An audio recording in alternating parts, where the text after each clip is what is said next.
Hello warriors, स्वागत है आप सभी का आपके अपने यूट्यूब चैनल जी दरोगा जी में। देखिए, आप लोगों ने कल ट्विटर कैंपेन भी किया और 3 मिलियन प्लस ट्विटर कैंपेन हुआ है और ये बहुत ही अच्छी पहल थी, क्योंकि पिछले बार 14 लाख ही ट्वीट हुआ था, क्योंकि वो था ट्वीट केवल आईटीआई वाले बच्चे किए थे। और इसमें ये दिखा कि अब आप लोग आईटीआई और नॉन आईटीआई वाले दोनों बच्चे इसमें बढ़ चढ़ कर हिस्सा लिया। अभी हमारे साथ द प्लेटफॉर्म कोचिंग के डायरेक्टर संजय सर मौजूद और अभिषेक सर मौजूद हैं। जैसा कि आप लोगों ने आज पेपर कटिंग में देखा होगा कि 1,13,000 प्लस सीट अभी भी खाली है, तो 32,000 वैकेंसी देने का क्या मतलब है, वो भी 6 साल में। चलिए तमाम चीजों पे सर से बात करते हैं। सर, स्वागत है आपका हमारे चैनल। बहुत धन्यवाद आपका। सर, आपका भी स्वागत। आपका भी बहुत बहुत धन्यवाद। संजय सर, मैं आपसे एक चीज जानना चाहूंगा सर, क्योंकि पिछली बार ट्वीट हुआ था 14 लाख ट्वीट हुआ सर, इस लाख 30 लाख ट्वीट हुआ है सर। उसके बाद भी अभी तक आयोग या रेलवे मंत्री की तरफ से एक भी ट्वीट देखने को नहीं मिल रहा है बच्चों के सपोर्ट में। देखिए, ये बहुत ही शोचनीय बात है और रेलवे के ऊपर हम लोग को कड़ा एक्शन लेना पड़ेगा। और बहुत ही शोचनीय बात है कि और बहुत ही दुख और शर्मनाक बात है कि हर एक बात के लिए हम सभी को, बच्चों को, टीचर को धरना करो, प्रदर्शन करो, ट्वीट करो, जो करना है, वैकेंसी दिलाने के लिए, एग्ज़ाम कैंसिल कराने के लिए, क्वेश्चन पेपर लीक हो गया, हर एक बात के लिए। और हर एक पर पुलिस कार्रवाई हो जाती है। हर एक, दोनों तरफ से स्टूडेंट मारे जाते हैं या टीचर मारे जाते हैं, कहीं कोई सुनने वाली नहीं। इतनी तानाशाह सरकार कि बेरोजगारी दूर करने के लिए कुछ सोचता ही नहीं है, कुछ बोलता ही नहीं है। अभी रेल मंत्री गए हुए हैं, आएंगे, उनकी इच्छा होगी तो सुनेंगे, नहीं मन होगा नहीं सुनेंगे। तो इसके लिए पूरे भारतवर्ष के टीचर को साथ में बैठना पड़ेगा और एक विशेष रणनीति बना करके अपनी बात को रेल मिनिस्टर के पास में पहुंचाना होगा। और उसके लिए क्या करना है, उस पर हम लोग सोच विचार करते हैं। पूरे भारतवर्ष के शिक्षक को एकत्रित करते हैं और जितना ट्वीट करना पड़ेगा, जितना कुछ भी करना पड़ेगा, हम लोग करने के लिए तैयार हैं।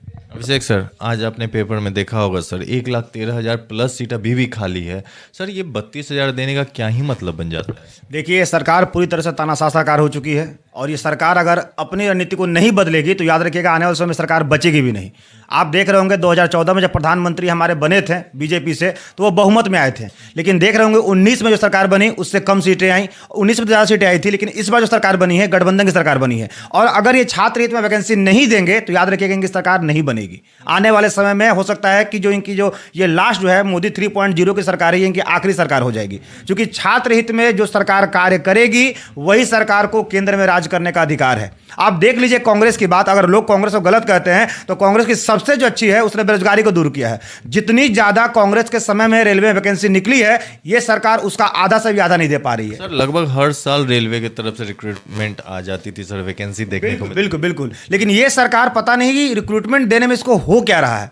आप एक इंप्लॉय से 24 घंटे 16-16 घंटे ड्यूटी करवा रहे हो। इससे बढ़िया है कि आप नई वैकेंसी लेकर आओ ताकि वहां पर 2 इंप्लॉय काम कर सके और रेलवे में हादसे ना है। आप लोग रेगुलर सुनते हैं कि रेलवे में हादसा होता रहता है, कभी ट्रेन जो हो गया डिरेल हो गया या फिर यात्री जो होते हैं परेशान होते हैं। ये ओवर टाइम करवाने से है। किसी भी इंप्लॉय के जो एक एवरेज जो संख्या होता है वो 8 से 10 घंटे होता है। आप 16-16 घंटे किसी इंप्लॉय से काम करवा रहे हो और जब वैकेंसी देने की बात आ रही है तो वैकेंसी के मामले में क्या ऊँट के मुंह में जीरा दे रहे हो। इससे क्या होगा कि एक तो आपकी सरकार रणनीति की गलत है, दूसरे आप छात्र हित में कोई काम नहीं कर रहे हो। सर, जब बच्चे आवाज उठाते हैं तो भी कोई संज्ञान नहीं लिया जाता है। बच्चे को आप लोगों ने बोला सर ट्वीट करने, बच्चे ट्वीट किए, बढ़ चढ़ कर ट्वीट किए। अब इसके बाद अब बच्चे इंतजार कर रहे हैं कि कोई तो नोटिस आ जाए, कोई तो ट्वीट आ जाए रेलवे मंत्री की तरफ से कि उनके जान में जाना है। सर, क्या मतलब इस पे कोई संज्ञान ही नहीं लिया गया अभी तक? अब इसमें क्या बोला जाए, इतनी तानाशाही तो कहीं है ही नहीं, पूरे संसार में कहीं नहीं इतनी तानाशाही है। आप कहते हैं ना ये लोकतंत्र है, लेकिन इसमें आप अपनी आवाज़ को जोर से बुलंद नहीं कर सकते हैं। जैसे अपनी आवाज़ को तो संज्ञान तो लिया जाएगा। मैं इस बात को श्योरिटी दे रहा हूं, संज्ञान लिया जा रहा है। आपको पता होगा कि इस बार भी जब जो बिहार पुलिस का हुआ था, हम लोगों ने ट्वीट किया था। ट्वीट का ही यह रिजल्ट हुआ था कि बच्चों में जो ईडब्ल्यूएस का चिन्ह था वो सारे को सरकार ने बदला था।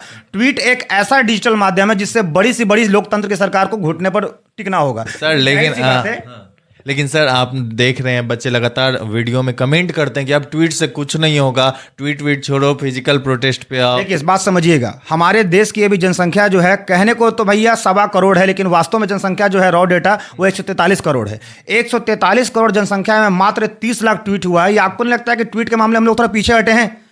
सर ग्रुप डी के बच्चे जितने होंगे उतने ही करेंगे ना, लेकिन हाँ फॉर्म 1 करोड़ से ज्यादा भराएंगे। तो बताइए, अभी मैं यही बोलने वाला था, ट्वीट के मामले में 30 लाख बच्चे हैं जिसको आप सर 3 मिलियन एक्चुअली क्या होता है ना सर, बहुत बच्चों को पता नहीं होता है ट्वीट हाँ, के। तो ये वही मैं कह रहा बहुत हूँ, बच्चों के पास डिजिटल वही फोन। मैं कह रहा हूं कि अपने संस्थान द प्लेटफॉर्म के माध्यम से मैं आपको ये बताऊंगा कि ट्वीट होता कैसे है। क्योंकि जाहिर सी बात है, जब ग्रुप डी की वैकेंसी आएगी तो कद्दू कटेगा सब में बटेगा। उस समय जब वैकेंसी आएगी तो सारे बच्चे 1 crore plus vacancy, 1 crore plus जो है आवेदन गिरेंगे। लेकिन अभी मैं बात करता हूं कि जब ट्वीट की बात आ रही है तो 30 लाख ट्वीट है। ये 30 लाख ट्वीट क्या आपको लगता है कि सरकार के कानों में जू रेंगने वाले काम नहीं करेगी?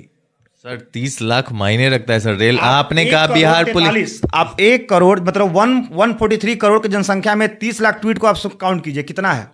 नहीं सर फिर भी ठीक है। मैं बस एक ही चीज़ बोल रहा हूँ, बहुत बच्चों के पास डिजिटल फ़ोन नहीं है अभी के समय में, क्योंकि बच्चे 10th करके ही ये फॉर्म भरने लगते हैं। तो 10th में बहुत बच्चों के पास नहीं भी होता है, क्योंकि वैसे परिवार से भी बच्चे बिलोंग करते हैं, तभी ग्रुप डी की फॉर्म भरते हैं सर। इस वजह से बहुत बच्चे पार्टिसिपेट नहीं कर पाए होंगे सर। अब बच्चे क्या करें? ट्वीट करके जो बच्चे इंतजार कर रहे हैं उन्हें अब क्या करना चाहिए? बच्चों को थोड़ा वेट करना होगा, क्योंकि जाहिर सी बात है अभी जो वैष्णव की बात हो रही है वो अभी WEF में गए हैं, वर्ल्ड इकोनॉमिक फोरम में गए हैं। वहां से आएंगे तो जाहिर सी बात है, क्योंकि ट्विटर एक ऐसा माध्यम है जहां पर इंडिया नहीं वर्ल्ड के सारे दिग्गज होते हैं। और जाहिर सी बात है, अगर हम सरकार को वहां पर ट्वीट करेंगे तो सीधे ये ट्रेंड करेगा। जो ट्रेंडिंग ट्वीट होती है उसको ट्विटर एक अलग से गैप देता है, और जाहिर सी बात है ये बातें सरकार तक पहुंचेगी। अब बात हो रही है कि सरकार तानाशाही मुद्रा में रहेगी या छात्र हित में काम करेगी। अगर छात्र हित में काम करेगी तो याद रखिएगा 2024 है, ये 29 तक सरकार चलेगी। छात्र हित में करेगी तो आगे चलेगी, अगर नहीं करेगी तो 29 का लास्ट हो जाएगा।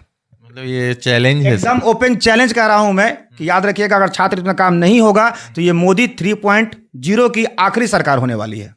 अच्छा, बच्चे क्या करें सर? ट्वीट आप लोगों ने कहा करने, तो बच्चे कर दिए, अब क्या करें? बच्चे पढ़ाई करें? क्योंकि सर क्या होता है ना, जब बच्चे अंदर से शांत नहीं रहते हैं तो पढ़ाई किसी भी माध्यम में नहीं हो पाता। आप लोग कितना भी बोल रहे हैं कि बच्चे पढ़ें, उनका माइंड ही शांत नहीं है। एक तो बच्चे ITI नॉन ITI के चक्कर में पिस गए, अब वैकेंसी कम है, इसको लेकर के हर चीज़ को लेकर के बच्चों के साथ ही शोषण हो रहा है अभी। वो तो पिसना है ही, लेकिन फिर भी अपने आप को बैलेंस करके, चूँकि वैकेंसी बढ़ेगी तो ये आपको लगता है? वैकेंसी तो बढ़ेगी ही बढ़ेगी, निश्चित रूप से बढ़ना चाहिए, वो हमें विश्वास है। और जब वैकेंसी बढ़ेगी या नहीं भी बढ़ेगी तो जो सीट आया है तो उस पर तो आपको प्रोटेस्ट करना, उसको तो फाइट करना ही है, फाइट करना है।